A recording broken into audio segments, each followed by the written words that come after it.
66 WFAN. I'm sitting with Wavy Gravy, eating hash brownies and listening to... Hey, Fats, what, are they giving tours of the building now? Well, don't you have better things to do? no. Shouldn't you be home on your little hamster wheel trying to get your heart rate up? I gotta concentrate here. I got music, segues, and the program. Fine. This ain't sports weather traffic, you know. Fine. Scotzo here with you. That was the Chocolate Watch Band with one of their songs. Well, what's one of their songs? I don't know. Look on the label.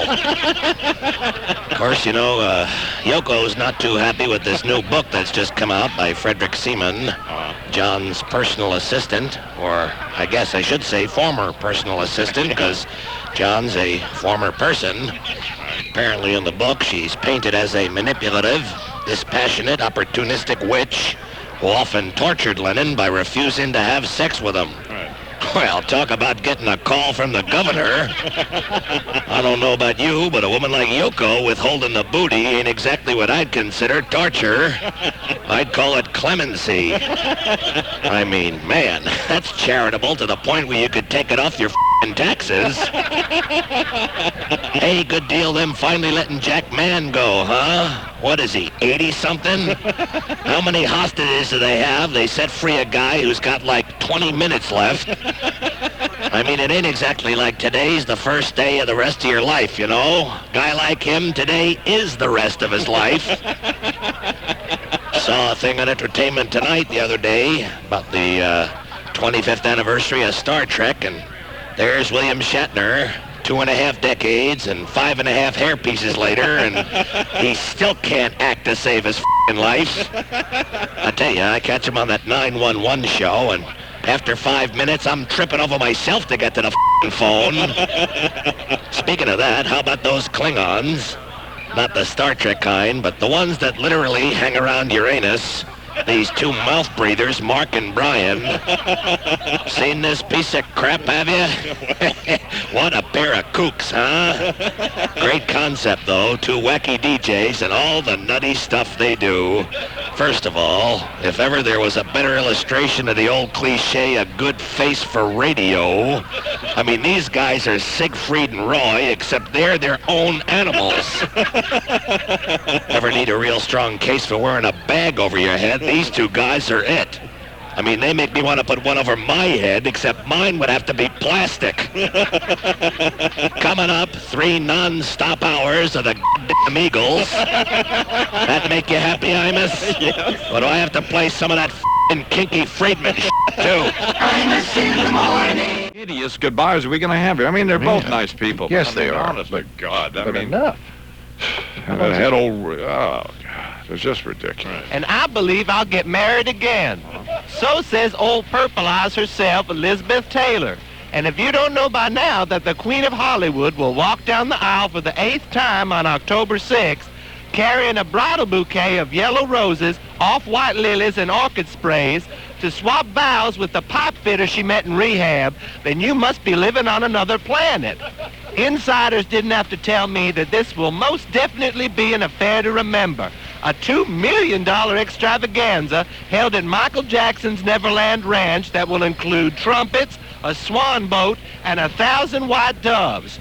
Look up wretched excess in the dictionary and you'll find this shindig. Believe me, if it were possible to float in the late Malcolm Forbes on one of his own hot air balloons, Liz would have had it done for these nuptials.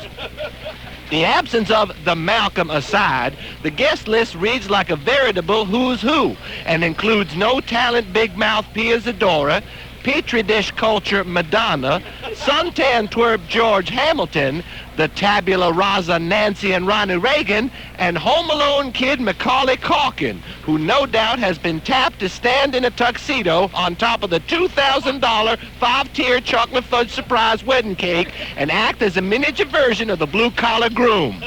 Please note that I use the term groom very loosely, as the verb form of this particular word is not to be found in this Yahoo truck driver's vocabulary.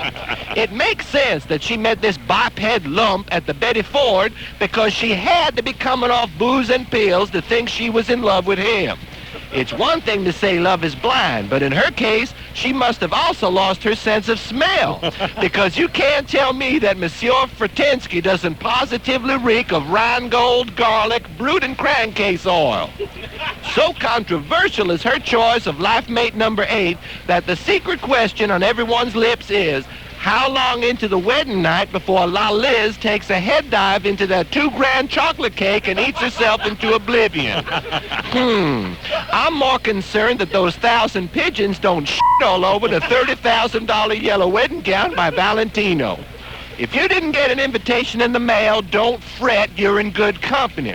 Those snubbed included serial killer Jeffrey Dahmer, self-appointed media icon Don Imus, and professional shrieking harpy Cindy Adams, whose pathetically anemic little column in the Post is best used for parakeet cage liner and wrapping fish. I tell you, it does my heart good to know that she couldn't get into this event if she were in the f***ing band.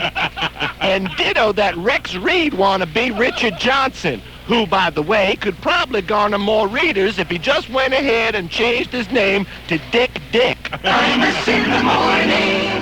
I want to invite you to attend one of my seminars, Masculinism, Myth, and the Madness.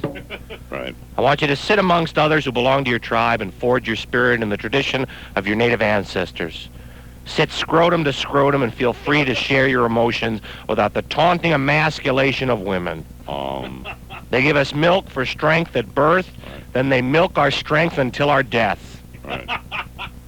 Why do so many middle-aged men have prostate trouble? Because we are prostrated by our women and discouraged by our fathers. We are the hunters, not allowed to have feelings. I have a poem. I thought maybe we would talk about your book, or... No, I have a poem. Here's your poem about your book. The hunter went into the forest. The forest where many had gone and none had returned. 3 days passed and the hunter returned with his prey. Right. I wept for the beast before I slit its throat, he said. My woman mocked me. I hate my father. Give me a moment, I just had a catharsis. See, I am moved to tears, but I am not ashamed to cry, because I have rid myself of all my spiritual baggage. Right. I have gained true strength from the strength of my brothers. I have put on a loincloth and sweat with my brothers over the fire of our ancient ancestors. Have a heart attack. I have taken the oath of the eagle and joined the fellowship of the wind. Right. The Vikings, before they went into battle, sat in ritual assemblage and shined each other's helmets. They gathered strength from their communal gatherings, Jeffrey Dahmer in your apartment. from the touch of their long, hard horns. Right. A poem. The boy went to the river a child, Is this another poem? sent by his mother to fetch water. Right. The road was steep and filled with stones. He tripped and split his head open like a melon. A boy must taste blood to become a man. My father was a bastard. Sorry, another catharsis. Right. You are free to express your most hidden, secret, deepest feelings as long as you are holding the talking stick. You cannot be interrupted. Of a car wreck. No one to nag you to mow the lawn or clean the garage. No one to say you can't have your friends over to play poker or watch the game. No one to humiliate you just because you had a really hard day at work and weren't exactly Superman in the sack one night. I mean, come on, one night.